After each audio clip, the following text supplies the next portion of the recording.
දුවල පුතාලා මම අද ආදරයෙන් පිළිගන්නවා. දුවල පුතාලට අද මම කියලා දෙන්න යන්නේ පරිප්පු සම්බලයක් හදා ගන්නා විදිය. මම මීට කලින් සම්බල් වර්ග ගොඩාක් හදන විදිය කියලා දීලා ඇති. නමුත් පරිප්පු සම්බලය හදන විදිය කියලා දුන්නේ නැහැ. ඕගොල්ලෝ පරිප්පු සම්බල් මීට කලින් කාලා නැතුව ඇති. එහෙනම් අද මම පරිප්පු සම්බල් හදනවා.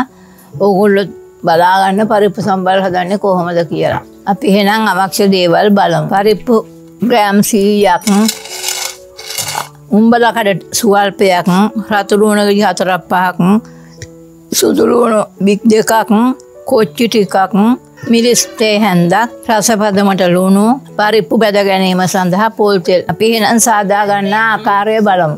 අපි මේ පරිප්පු ටික බදින්න පොල් තෙල් ටික ලිපේ තියාගත්තා.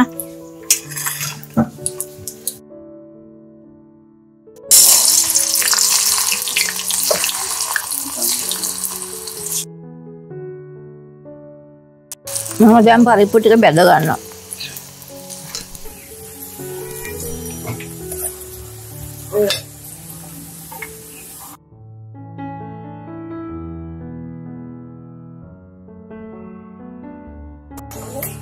පරිප්පු ටික රන්වන් පාට වෙන්න බදින්න ඕනේ. දැන් මේ පරිප්පු ටික දාලා විනාඩි 2ක් විතර වෙනවා.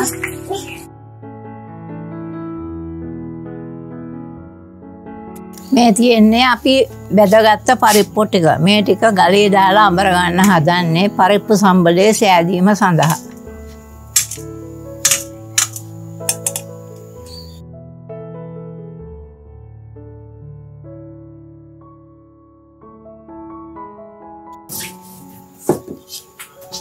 මේ පරිප්පු එකටම මිරිස් කුඩු තේ හැන්දක් දාලා අඹර ගන්න.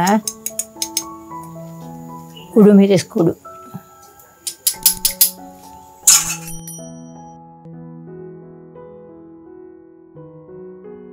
රසපදමට ලුණුත් දාගන්න.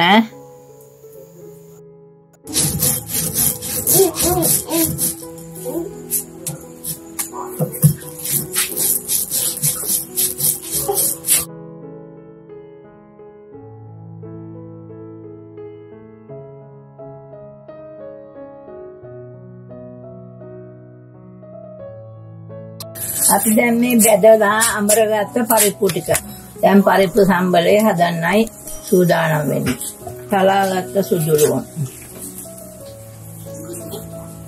ලියාගත්ත රතු ලුණු, ලියාගත්ත කොච්චි කරල් දෙකක් තුනක්, උඹලා කඩ ටික, ගෙහිවිච.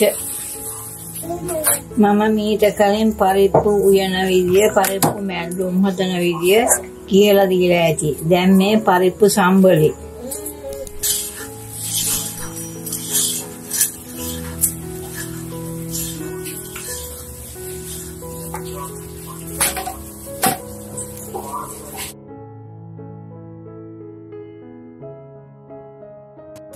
මේ විදිහට පරිප්පු සම්බල හදන්නේ. පරිප්පු යාලා තෙල් දාලා මේක කළා කන්නේ. මේක විදිහට කනකොටත් එපා වෙනවා. ඒක නිසා පරිප්පු සම්බල හදන්නේ මෙන්න මේ විදිහට. ඕගොල්ලෝ දකින්න ඇති පරිප්පු සම්බලේ හදන විදිය. මේ විදිහට පරිප්පු සම්බල ඕගොල්ලෝ හදාගෙන කාලා බලලා ඉතින් රස විඳින්න. මේ වගේ තවත් රසබර වීඩියෝ එකකින් දුවල පුතාලා හමු වෙමු. දුවල පුතාලාට බුදු සරණයි දෙවියන්ට.